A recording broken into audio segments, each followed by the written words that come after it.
Um bom dia na paz do Senhor Jesus. Eu sou o pastor Cristiano Abrantes, da Igreja do Brasil para Cristo, no Pedregal, Goiás. Estamos na Semana da Bíblia e você sabia que a Bíblia tem o segredo para o seu sucesso em todas as áreas da sua vida? Veremos então, durante toda esta semana, como a palavra de Deus pode influenciar de forma positiva áreas importantes da sua vida. Primeiro, vamos lembrar de dois textos bíblicos importantes. Antes tem o seu prazer na lei do Senhor, e na sua lei medita de dia e de noite. Salmo capítulo 1, versículo 2. Jesus, porém, respondendo, disse-lhes: Errais, não conhecendo as Escrituras, nem o poder de Deus. Mateus capítulo 22, versículo 29. Amados, erramos, padecemos e deixamos de aproveitar e experimentar muitas bênçãos de Deus em nossas vidas por falta de um conhecimento mais aprofundado da palavra do Senhor. E se não conhecemos as Escrituras, não temos acesso ao poder de Deus, porque o poder de Deus nos é manifestado através da fé. E a fé é o resultado da compreensão da palavra de Deus. Pois assim está escrito em Romanos, capítulo 10, versículo 17. Assim então, a fé vem pelo ouvir e o ouvir pela palavra de Deus. Sendo assim, iremos aprender um pouco mais da palavra de Deus. Hoje, o nosso tema é a Bíblia e o sucesso nos relacionamentos. Vamos começar por um relacionamento muito importante em nossas vidas, que é o relacionamento saudável de amizade. O que será que a Bíblia nos fala sobre amizades? Saiba que uma amizade verdadeira e saudável é um tesouro na vida de qualquer pessoa. Deus coloca os verdadeiros amigos na nossa vida para serem uma bênção e para nos ajudar a caminhar com o Senhor. Amizade é doação. O nosso grande exemplo de amizade é Jesus Cristo, que deu a sua vida por nós, para nos salvar de uma separação eterna de Deus. Em João capítulo 15, versículo 15, Jesus fala assim: Já não chamos mais servos, porque o servo não sabe o que o seu senhor faz. Em vez disso, eu os tenho chamado amigos, porque tudo o que eu ouvi de meu Pai, eu tornei conhecido a vocês. Um bom amigo traz a revelação de Deus para nós e nos ajudar a caminhar na jornada para o céu. Romanos capítulo 12, versículo 10. Paulo orienta sobre a amizade na igreja. Amai-vos cordialmente uns aos outros, com amor fraternal, preferindo-vos em honra uns aos outros. Olha o que Paulo diz, que até a nossa preferência de amizade deve ser de pessoas que fazem parte do corpo de Cristo. Provérbios capítulo 18, versículo 24, parte B. Mas há um amigo mais chegado do que um irmão. Aqui a amizade se torna um elo tão forte que a sua ligação ou a sua aliança, em muitos casos, é mais forte do que uma aliança familiar de sangue entre irmãos. Isso porque sempre houve intrigas, guerras e mortes causadas por irmãos de sangue. E por isso, uma aliança forjada na amizade pode ser ainda mais forte. 1 Samuel capítulo 18, versículo 1 ao 3. Depois dessa conversa de Davi com Saul, surgiu tão grande a amizade entre Jonatas e Davi que Jonatas tornou-se o seu melhor amigo. Daquele dia em diante, Saul manteve Davi consigo e não o deixou voltar à casa de seu pai. E Jonatas fez um acordo de amizade com Davi, pois se tornara o seu melhor amigo. Uma aliança de amizade construída, edificada e consolidada, que mesmo em face de Davi se tornar rei em lugar de Jonatas, que era o príncipe e herdeiro de Saul, ainda assim não houve ciúmes ou tentativa de derrubar e derrotar Davi. Muito pelo contrário, houve um apoio e, acima de tudo, companheirismo. Não por haver nenhum afeto homossexual ou homoafetivo, como muitos querem induzir, mas um amor fraterno de amizade, que jamais pode ser igualado com a perversão homoafetiva. Amizade é doação e uma via de mão dupla. A Bíblia mostra também claramente como podemos nos perder numa amizade abusiva e danosa. Provérbios capítulo 22, versículo 24 ao 25. Não sejas companheiro do homem briguento, nem andes com o colérico, para que não aprendas as suas veredas e tomes um laço para a tua alma. Olha que conselho interessante e que deve ser seguido. A pessoa que caça briga o tempo todo acaba sobrando para quem não deveria. Em 1 Coríntios, capítulo 15, versículo 33, não se deixe enganar. As más companhias corrompem os bons costumes. Por mais que a pessoa seja boa e correta, no envolvimento com pessoas erradas, é mais fácil da pessoa correta se corromper do que o ímpio, imprudente e pecador se consertar. Há um dizer popular que amigos a gente escolhe. E como é uma escolha nossa, nunca se pode deixar que a carência nos guie nessa escolha, porque podemos cair num laço de Satanás. Por exemplo, os aliciadores do homossexualismo se aproveitam muitas vezes dessa carência de amizade para se aproximarem de jovens e adolescentes, causando confusão sobre o sentimento que deveria ser de amizade, fazendo-os entender que, na verdade, o interesse na amizade de uma pessoa de mesmo sexo seria um desejo e uma atração homofóbica. Por isso, é importante também colocarmos nas mãos de Deus a escolha e o direcionamento dos nossos amigos, ou seja, de quem deve ser os nossos amigos. Cuidado também com a vida secular. Atualmente temos mais envolvimentos e relacionamentos com pessoas no trabalho, fora do meio cristão. E se não houver um cuidado e uma certa habilidade, pode se deixar influenciar pelo meio, sendo que o nosso papel como crentes é o de influenciadores. Salmos capítulo 1, versículo 1 a 2. Bem-aventurado o varão que não anda segundo o conselho dos ímpios, nem se detém no caminho dos pecadores, nem se assenta na roda dos escarnecedores. Antes, tem o seu prazer na lei do Senhor, e na sua lei medita de dia e de noite.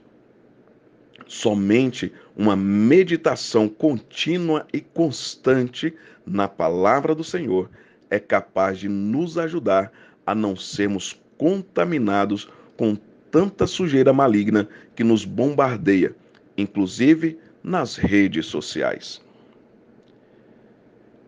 Vamos falar agora sobre o relacionamento familiar. Em casa, temos os maiores desafios de relacionamento e problemas não faltam. Aqui vai uma dica. Enfrente os problemas, não os ignore. E é claro, para se ter sucesso, esse enfrentamento precisa ser com base no que a Bíblia diz.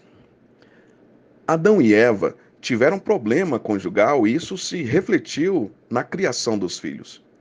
Caim e Abel tiveram problemas enormes de relacionamento entre irmãos, que resultou no primeiro homicídio. Abraão, Sara, Agar, Isaac, Ismael, um problema numa casa que foi ignorado, se transformou numa guerra que atravessou os séculos. E os relacionamentos de Davi com seus filhos, tantos exemplos temos na Bíblia. Jacó e seu irmão Esaú tiveram desentendimentos, mas depois se reconciliaram por causa da palavra de Deus latente no coração de Jacó. Alguns pais poderão dizer: "Ah, os meus filhos são insubmissos, desobedientes e totalmente indiferentes à igreja, ao cristianismo e ao evangelho." Amados, eu me recordo agora que havia um programa de TV chamado Super Nani, que fazia tratamento em famílias em que os filhos se tornaram, por assim dizer, insuportáveis. É um pouco pesada essa palavra, né? Esse termos. Que tal mudarmos então para filhos difíceis? Soa um pouco melhor. O que me chamava a atenção era que em 100% dos casos, o tratamento para os filhos estava, na verdade, na correção das atitudes dos pais. É um princípio bíblico. Os filhos seguem os pais e não o contrário. A Bíblia diz: ensina o teu filho no caminho em que deve andar, pois quando crescer, não se desviará dele. O processo de educar e ensinar os filhos começa na infância, com os pais caminhando e ensinando os filhos durante o percurso da caminhada.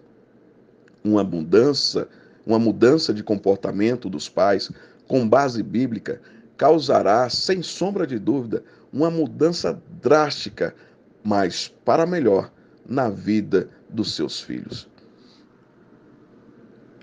Josué declarou, logo de início da sua jornada como líder do povo de Israel: eu e minha casa serviremos ao Senhor. Aqui não é somente uma palavra lançada, mas uma decisão e uma determinação em manter sua família unida com base no Senhor, caminhando junto com eles. E o resultado? Não vemos menção bíblica de problemas familiares passados por Josué. Os problemas podem ser diversos. A diferença, porém, está exatamente na forma como lidamos com cada problema surgido em nossa casa. A nossa reação frente aos problemas familiares que surgem nos levará a um sucesso ou a um fracasso. Mas se usarmos a palavra de Deus para nos ajudar, para nos guiar e nos conduzir, seremos com certeza vitoriosos e felizes. Mas se rejeitamos a palavra de Deus e a sua correção, o final, com certeza, será tenebroso. Vamos falar também sobre um relacionamento de namoro. Apesar da Bíblia não falar diretamente sobre o termo ou sobre a palavra namoro, pois é uma invenção moderna e que abre margem para relacionamentos sem compromisso, a palavra de Deus, ainda assim, abrange, sem sombra de dúvida, esse tipo de envolvimento e nos orienta, nos dá conselhos para possamos seguir, através de princípios gerais demonstrados na Bíblia e que devem ser aplicados. Certo dia, ministrei para os jovens da minha igreja sobre namoro e todos os pontos tratados foram com base na Bíblia Sagrada. Vamos citar alguns exemplos. Mas primeiro, jovem, responda a essa pergunta antes de prosseguirmos. Eu sou cristão ou eu sou mundano? De posse da sua resposta, vamos prosseguir. Primeiro, um namoro cristão precisa ter objetivo, ter propósito, que é o casamento. Não deve existir o ficar, porque quem muito fica acaba ficando usado e desgastado. O termo por si só já é descompromissado e desrespeitoso. E o namoro de um cristão tem propósito e objetivo. Segundo, um namoro cristão precisa também ser racional, não somente emocional. Por exemplo, a moça que namora um rapaz que não trabalha e não quer trabalhar, não estuda e nem quer estudar, um rapaz que passa o dia inteiro tirando medida da cama onde dorme, que é, por exemplo, alcoólatra ou usuário de drogas, como seria a vida dessa moça se casasse com um rapaz assim? Ou também um rapaz que namora uma moça que briga com todo mundo dentro de casa, que não respeita seus pais, que não ajuda em nada dentro de casa, que é egocêntrica, se acha o centro do universo e das atenções de todos, e o seu tempo é totalmente dedicado às redes sociais? Como seria para este rapaz se casando com uma moça assim? É preciso ser racional. No texto bíblico de Romanos, capítulo 12, versículo 1, fala de um culto racional, onde o nosso corpo é apresentado a Deus em sacrifício contínuo de louvor. Ou seja, as emoções não devem anular a racionalidade, sendo um culto cotidiano, inclusive nos nossos relacionamentos e envolvimentos. Terceiro, ainda na racionalidade do sacrifício do corpo para ser apresentado a Deus de forma viva, santa e agradável, é preciso entender que o objetivo é o de agradar a Deus. Isso nos leva a um sacrifício dos desejos e vontades da carne, que é muito diferente de necessidades do corpo. A necessidade de pureza, a castidade e a pureza sexual são claramente ensinadas na Bíblia. Um namoro que abre a porta para a exploração física é do tipo mundano, provocando a excitação sexual nos apalpamentos dos órgãos genitais, e não infrequente até chegar nas relações sexuais de fato. Os namorados cristãos devem controlar-se e evitar toda e qualquer situação em que possam ser tentados na sua pureza. Em 1 Tessalonicenses, capítulo 4, versículo 3 ao 7, Paulo nos adverte: pois esta é a vontade de Deus, a vossa santificação, que vos abstenhais da prostituição, que cada um de vós saiba possuir o próprio corpo em santificação e honra, não com desejo de lascívia, como os gentios que não conhecem a Deus, e que nesta matéria ninguém ofenda nem defraude a seu irmão. Porque o Senhor, contra todas estas coisas, como antes vos avisamos e testificamos claramente, é o vingador. Porquanto Deus não nos chamou para a impureza, e sim para a santificação. Defraudar, na passagem que lemos agora, é você criar desejos e expectativas que não poderá cumprir de maneira lícita. A defraudação acontece quando os dois se excitam sexualmente, ficam prontos para o ato sexual, quando o mesmo não pode ser realizado, pois se tornaria fornicação. Portanto, um princípio geral que se aplica também ao namoro é que o mesmo deve ser casto, puro e sem provocações à impureza. Não vou aqui cair na armadilha de tentar definir que tipo de beijo pode e que tipo de beijo não pode. Acho que o bom senso nos diz que quando a troca de beijos começa a provocar outras coisas, está na hora de parar. Quarto, remir o tempo. Em Efésios capítulo 5, versículo 15 a 17, fala do quanto é importante administrar bem o nosso tempo. E isso não exclui o namoro. Colocar o namorado ou a namorada como centro da sua vida, deixando Deus de lado, comunicações constantes, telefonemas constantes e longos, mensagens trocadas a cada 15 minutos, contato via redes sociais o dia todo, tudo isso acaba virando uma obsessão doentia. O namoro não é para isso. É um período de conhecimento intelectual, emocional e espiritual entre os dois. Namorados costumam se apegar em demasia um ao outro, como se o outro fosse capaz de preencher o vazio, a carência e a necessidade que cada um de nós temos. Quando o namoro assim acaba terminando, o desespero toma lugar e não poucas vezes culminam em suicídio. Namorados precisam manter distância segura. A Bíblia é clara: o Senhor Jesus é quem deve ser o primeiro lugar e ter o primeiro lugar em nossas vidas. E somente nele devemos buscar a plena satisfação para a nossa alma cansada, aflita e sedenta. Quinto, a demora em casar. Paulo nos ensina em 1 Coríntios, capítulo 7, versículo 9, que aqueles que não podem conter-se devem se casar, pois melhor é se casar do que viver abrasado.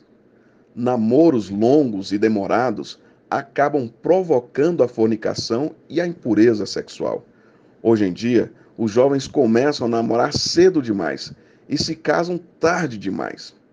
Num período de vida namorando de 10, 15 anos, por exemplo, mesmo que não seja com a mesma pessoa, neste intervalo fica muito difícil e quase impossível permanecer casto, virgem e puro. O resultado são as escapadas para os motéis ou banco de trás dos carros, quando não, no próprio quarto, na casa dos seus pais. Triste, mas esta é uma realidade. Imaginem as frustrações e doenças na alma marcadas por relacionamentos que não deram em absolutamente nada. No mínimo, o tempo perdido em dedicação a um ao outro. Namoricos irresponsáveis quebram corações, criam mágoas, ressentimentos e marcam as pessoas. Se usado dentro dos princípios bíblicos de pureza e dedicação a Deus, o namoro pode ser um período proveitoso de conhecimento mútuo e de preparação para o casamento. Por isso, faço algumas sugestões aos namorados cristãos. Evitem situações de risco. Não fiquem muito tempo sozinhos em locais indiscretos. Não avancem nas carícias. Leiam a Bíblia e orem juntos. Leiam bons livros sobre namoro e casamento. Frequentem os cultos, a escola dominical e outros grupos de estudo na casa do Senhor. Não se isolem em si mesmos. Procurem a companhia de outros jovens. Saiam em grupo para programações sociais. Envolvam os seus pais. Procurem conhecê-los e ouçam os seus conselhos. Sintam saudade. Mantenham distância um do outro. Não transforme o seu namorado ou a sua namorada numa espécie de Deus.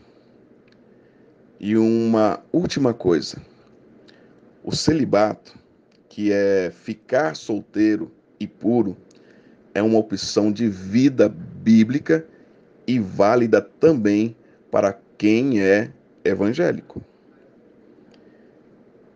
Relacionamento, vamos falar agora do relacionamento conjugal para marido e mulher. Bom, mas nesse caso, nós tivemos agora no mês de novembro uma semana inteira de ministrações dedicadas ao casamento e que estão disponíveis a um clique no nosso canal do YouTube IEPBC Brasil. Então, não vamos precisar falar de casamento. Vamos falar de relacionamento de negócios.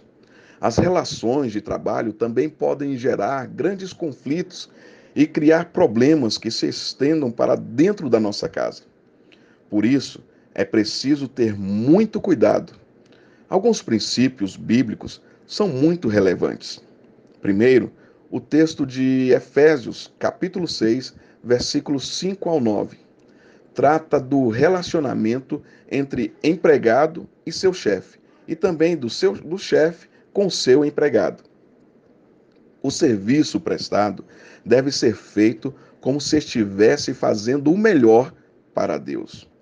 Este mesmo texto se repete em Colossenses, capítulo 3, versículo 23. E o chefe crente, é claro, não deve ser ameaçador, intimidador e abusivo no relacionamento de trabalho com seu funcionário. E mesmo que o trabalho seja autônomo, os princípios cristãos devem ser aplicados. Segundo, ir além do que é mandado, porque o servo que só faz o que é mandado é servo inútil. Lucas capítulo 17, versículos 7 ao 10. Terceiro, dê testemunho com suas atitudes. Tenha bons relacionamentos de trabalho, mas sem se misturar com a impiedade.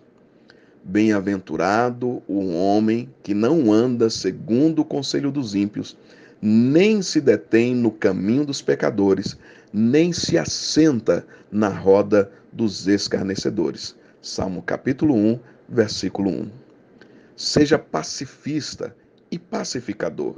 Seja da paz e não se envolva em intrigas ou fofocas de trabalho, pois assim está escrito em Hebreus capítulo 12, versículo 14. Segui a paz com todos e a santificação, sem a qual ninguém verá a Deus. Em quarto lugar, quando houver relações conflituosas, ore. Em Mateus capítulo 5, versículo 43 a 47, diz assim: Ouvistes o que foi dito: amarás o teu próximo e odiarás o teu inimigo. Eu, porém, vos digo: amai os vossos inimigos, bendizei os que vos maldizem, fazei bem aos que vos odeiam, e orai pelos que vos maltratam e vos perseguem, para que sejais filhos do vosso Pai que está nos céus. Porque faz que o seu sol se levante sobre maus e bons, e a chuva desça sobre justos e injustos. Pois se amardes os que vos amam, que galardão tereis? Não fazem os publicanos também o mesmo? E se saudardes unicamente os vossos irmãos, que fazeis demais? Não fazem os publicanos também assim? Quer ver o seu ambiente de trabalho ficar favorável a você? Comece a orar por ele, pedindo misericórdia de Deus e liberando o perdão. Você sabia que o nosso ministério está empenhado em te ajudar com o seu crescimento espiritual na palavra de Deus? Para isso, o Ministério do Brasil para Cristo criou alguns projetos.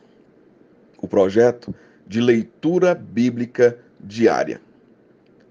Diariamente, de segunda a sábado, você ouve um áudio de um capítulo bíblico, comentado por um dos nossos pastores e obreiros de todos os estados brasileiros. Todos os domingos temos a nossa Escola Bíblica Dominical, com temas atuais relacionados a uma vida nova com Jesus Cristo. Segunda-feira, culto da família, com testemunhos de milagres, orações e ministrações poderosas que irão impactar a sua vida. Na quarta-feira, temos estudos especiais. Quer aprender mais sobre os livros da Bíblia e sobre os personagens importantes? Acompanhe os estudos desse dia. Quinta-feira. Quinta-feira é a tarde da bênção. Meus amados, é impossível você perder, porque tudo isso está disponível para você na sua TV, no seu celular, no seu computador ou onde você quiser. Basta acessar o nosso canal do YouTube, IEPBC Brasil. E acessando a playlist, você terá acesso a todo o material já publicado.